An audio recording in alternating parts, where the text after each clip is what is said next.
Hi, this is Chuck Baird with the Alaskan Pioneer Program. We're answering some questions from school kids around the country. Wesley in San Antonio, Texas, age 7, has asked why my goat doesn't like me.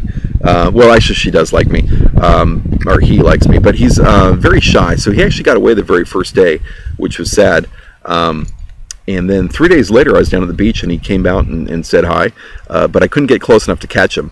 So yeah, that was kind of a concern. I didn't really have time to chase him around, and he's more sure-footed than I am on those rocks, so I just let him go. A couple days after that, we heard the crows going, and we figured that there was something dead in the forest, and then I was walking on the beach, and I found bones, and so I thought he was dead.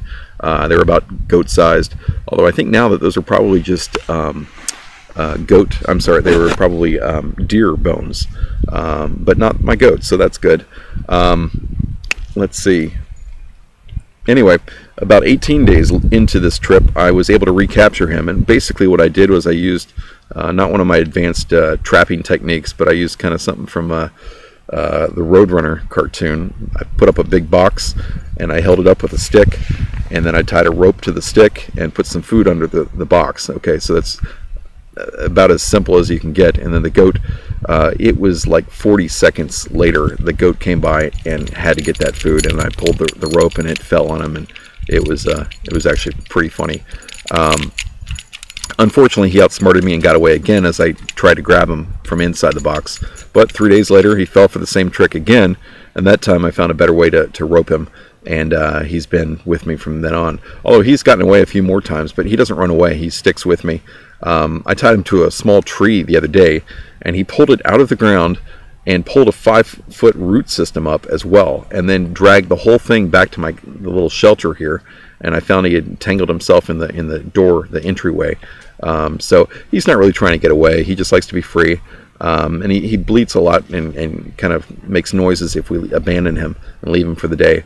But today we took him up to the cabin, to the work site, and he just sat on the porch and just sat there and took a nap.